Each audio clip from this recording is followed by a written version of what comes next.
السلام عليكم ورحمة الله تعالى وبركاته. اليوم إن شاء الله بغيت نقدم لكم حلوة تركية معسلة كتجي جد رائعة وبدون قلي بالفرن فقط. خليكم معايا نشوفوا المقادير وأيضا طريقة التحضير اللي جد بسيطة وسهلة. بالنسبة للمقادير كنحتاجو إلى 100 غرام من السكر، 125 غرام من الزبدة بحرارة المطبخ، ملعقتين كبيرتين من السميد الناعم، بيضتان، كيس من سكر الفانيلا 8 غرام، ربع ملعقة صغيرة من الملح، ملعقة صغيرة من البيكنج باودر ما يعادل 4 غرام، 3 ملاعق كبيرة من الزيت.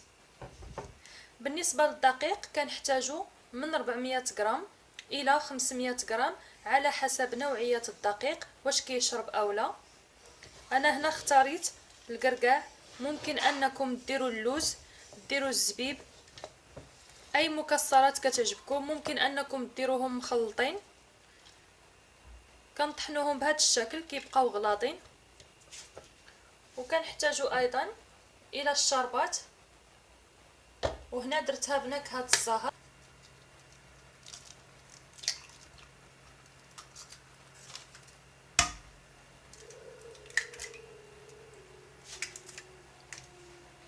كناخذوا البيض كنضيفوا ليه السكر،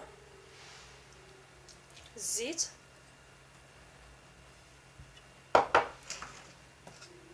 كنضيفوا الزبده تكون بحراره المطبخ باش كتسهل علينا الخدمه.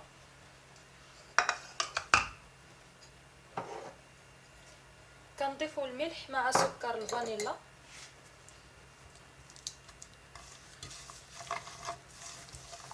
ممكن اننا نضيفوا الكوك الا بغينا النكهه ديال الكوك فكتجي جد رائعه. اللي بغات تضيف الكوك كتضيف ملعقه كبيره.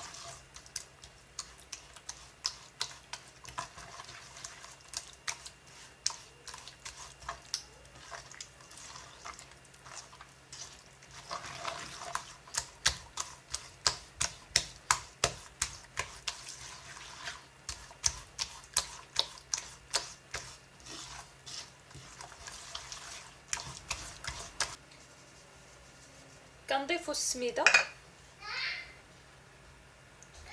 والخميره ماشي معاك حبيب، كنهضر مع ماما زوين.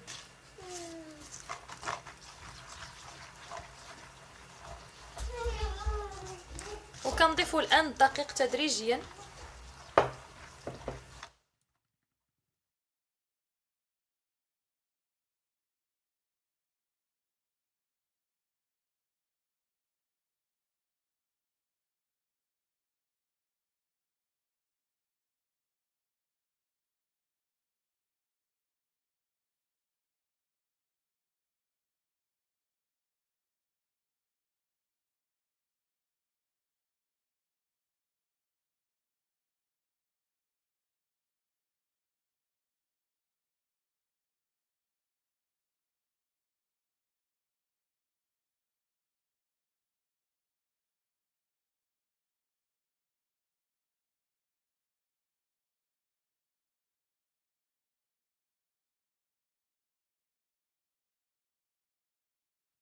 بالنسبه للعجين فكفاتني نصف كيلو مضبوطه من الدقيق. العجين ضروري اننا كنحصلوا عليه بهذا الشكل، تيكون ناعم جدا ما تيكونش قاسي، بهذا الشكل هذا.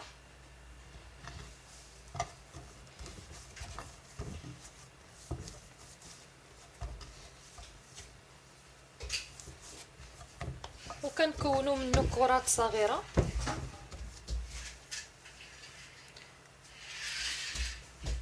بالحجم ديال الحبه ديال المشماش.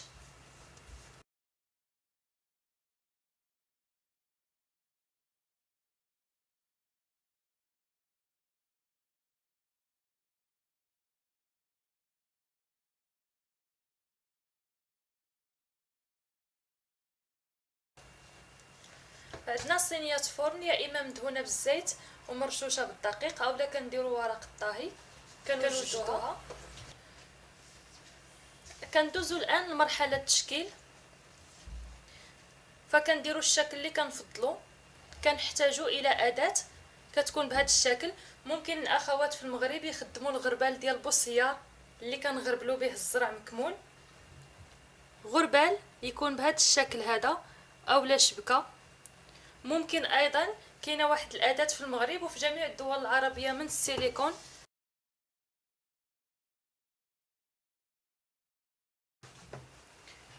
كنبداو بسم الله، كناخذوا القليل من الزيت كندهنوا بها الشبكه.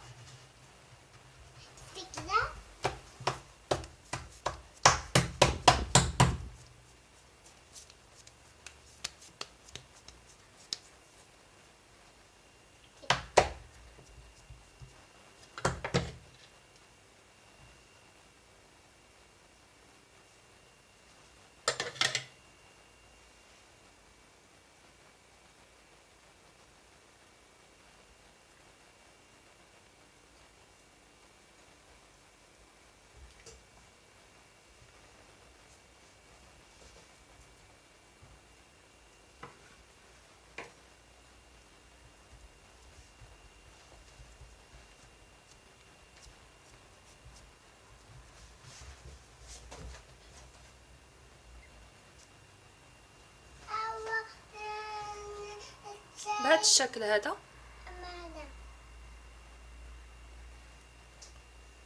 وكنقادوا ليها الشكل هي بشوي وكنديروها في صينيه الفرن.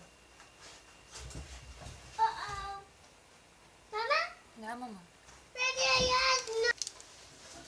الفرن عندنا ساخن مسبقا على درجة حرارة 180 من الأسفل ومن الأعلى بالنسبة للفرن الكهربائي.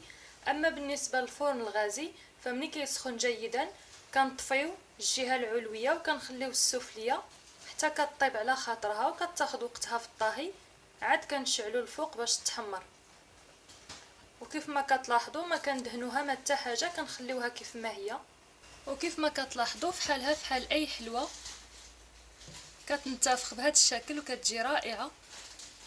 وكتخليو ضروري الفراغ بيناتهم، كيف ما كتلاحظوا كتجي منتفخه رائعه. وكنحمروها جيدا بهذا الشكل هذا باش كتجي لينا رائعه. وكنسقيوها وهي ساخنه باش كتشرب لينا الشربات جيدا.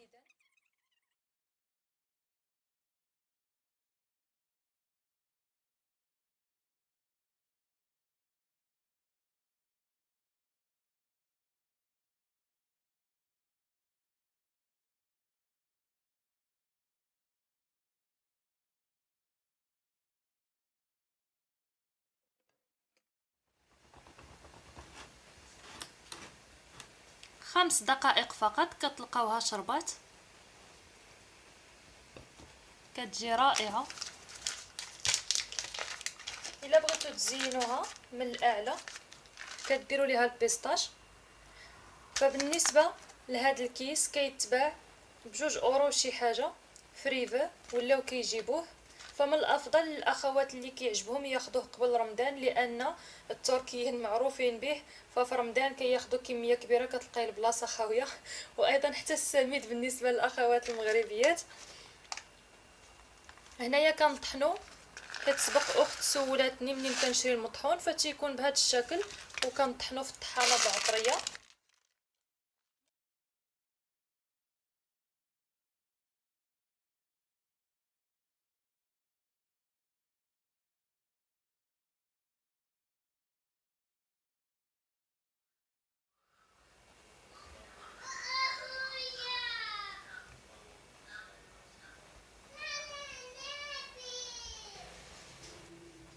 كنتمنى انكم تجربوها وتنال الاعجاب ديالكم.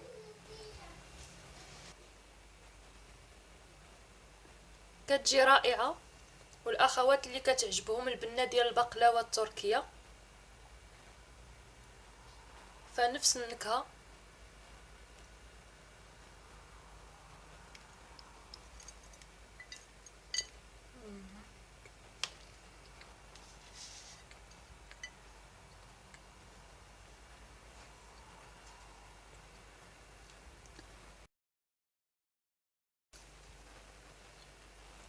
والسلام عليكم ورحمه الله تعالى وبركاته.